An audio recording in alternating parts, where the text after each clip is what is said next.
अच्छा परफॉर्म करेंगे तो हम अधिकार में होंगे।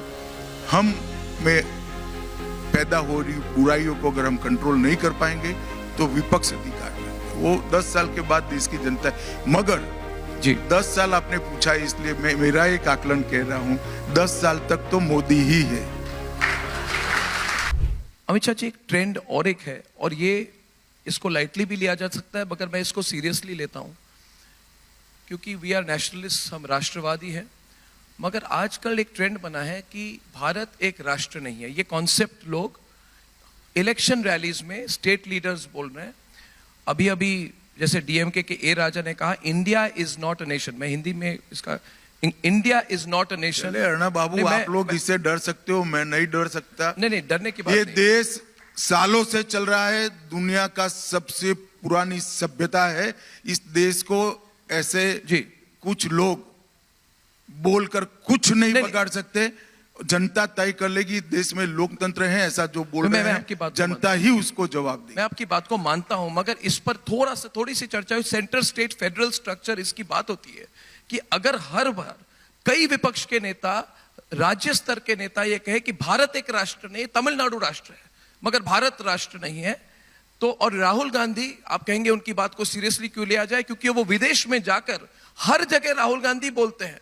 हर जगह हम चौंक जाते हैं कि कोई भी वो विपक्ष के नेता है, फॉरेन सॉइल पे वो जाकर कहते हैं, यूनाइटेड किंगडम में कहते हैं कि भारत राष्ट्र नहीं है, इट इज अ नेगोशिएशन। और ये सीरियसली बात, इस पर मतलब इस पर रिस्पॉन्ड कैसे किया जाए या इसको इग्नोर किया ऐसा है अर्णव जी, इसमें जनता को रिस्पॉन्ड करने की जरूरत नहीं, कांग्रेस पार्टी ने रिस्पॉन्ड करने की जरूरत है। नेता बदल दे, बाकी कुछ करने की जरूरत नहीं। अमित शाह जी, आजकल हर जगह और एक चर्चा है कि India does not have an opposition. As the master strategist of the Bharatiya Janata Party, and we must compliment Amit Shah ji for building what is the world's largest political party.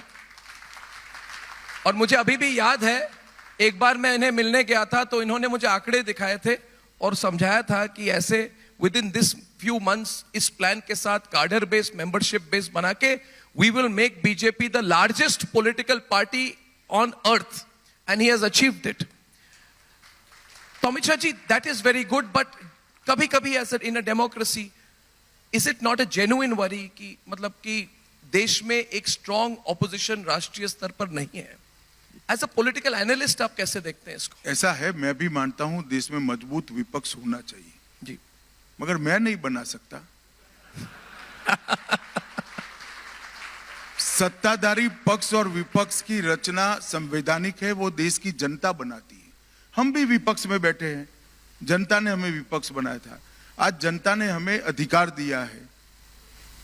तो विपक्ष को मजबूत बनाना या निर्बल बनाना उनके काम के आधार पर देश की जनता तय करती है। कोई सरकार तय नहीं कर सकती, कोई पार्टी तय नहीं कर सकती। हम संवैधानिक व्यवस्था से जीने वाला राष्ट्र है। मैं इतना ही कर सकता हूं कि विपक्ष निर्बल हो तो भी भारतीय जनता पार्टी हर रोज आत्मचिंतन करती रहे, हमारे अंदर अहंकार न आए, हमारे यहां पर भ्रष्टाचार न आए, हमारे यहाँ परिवारवाद न आए, और हम लोकतांत्रिक मूल्यों को संभाल कर इसका जतन कर कर आगे बढ़ते रहें। हम इतना ही कर सकते।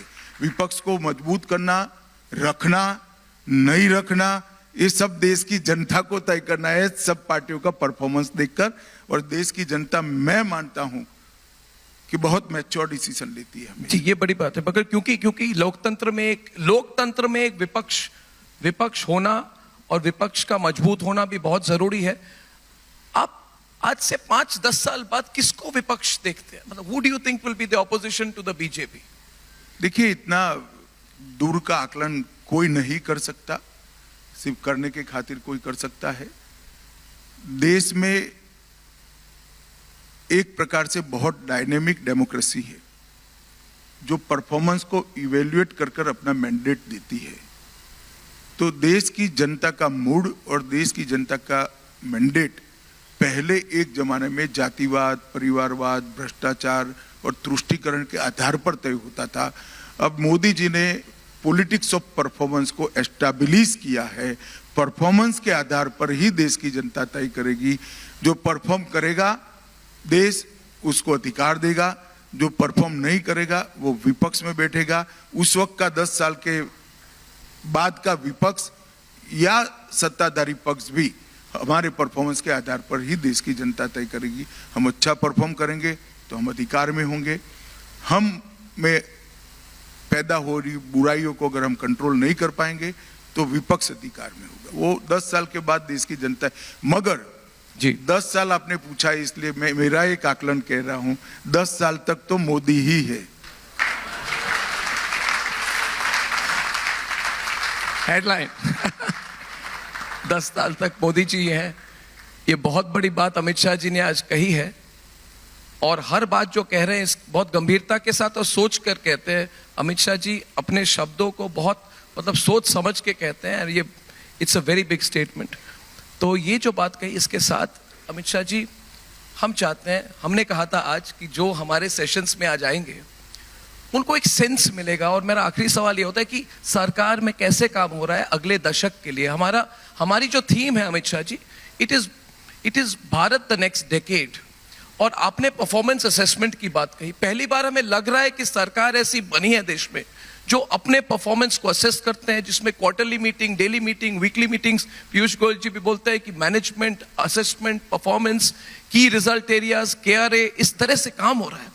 तो आप अगर एक थोड़े एज एन इनसाइडर आप एक सेंस दे सके कि काम कैसे हो रहा है और किस विजन के साथ हो रहा है, तो विल बी वेरी ग्रेटफुल। देखिए, आजादी के अमृत महोत्सव का मौका जी जब नरेंद्र मोदी जी के नेतृत्व में भारतीय जनता पार्टी की सरकार को मिला, तब देश के प्रधानमंत्री नरेंद्र मोदी जी ने अमृत महोत्सव का उपयोग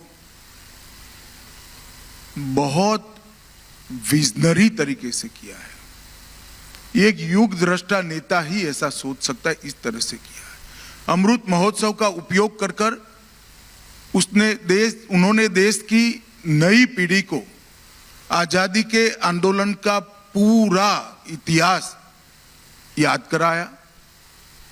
आजादी के आंदोलन के नेताओं का, जिन्होंने देश के लिए अपना सर्वस्व बलिदान किया, इरिस्पेक्टिव ऑफ पार्टी पॉलिटिक्स, उनका महिमा मंडन किया।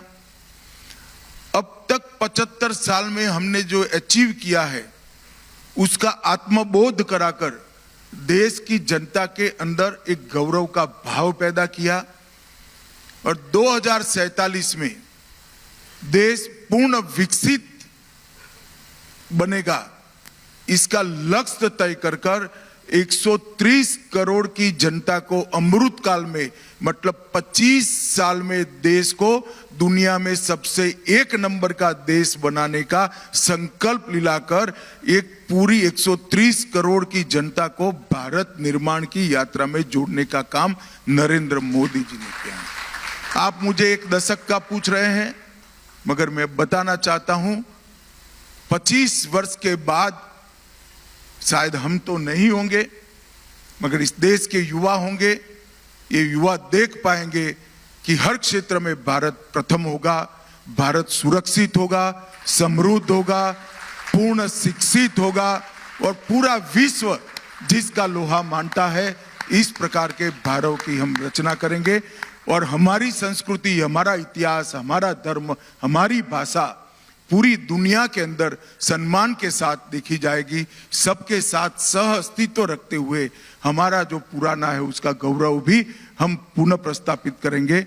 ऐसे भारत की रचना ये 25 साल में करने का लक्ष्य मोदी जी ने रखा है। कोई एक पार्टी का लक्ष्य नहीं है, 130 करोड़ भारतवासियों का सामूहिक लक्ष्य है। सामूहिक पुरुषार्थ से ही ये अचीव हो सकता है और इसके लिए हम आगे बढ़ेंगे। धन्यवाद। बहुत बहुत धन्यवाद। अंत में अर्णव जी, आपको जन्मदिन की शुभकामनाएं। आज आपका जन्मदिन, बहुत बहुत शुभकामनाएं।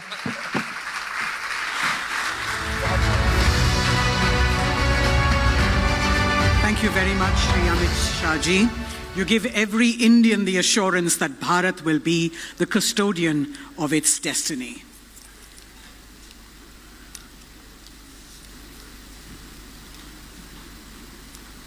Please be seated, ladies and gentlemen. We move on to our next speaker.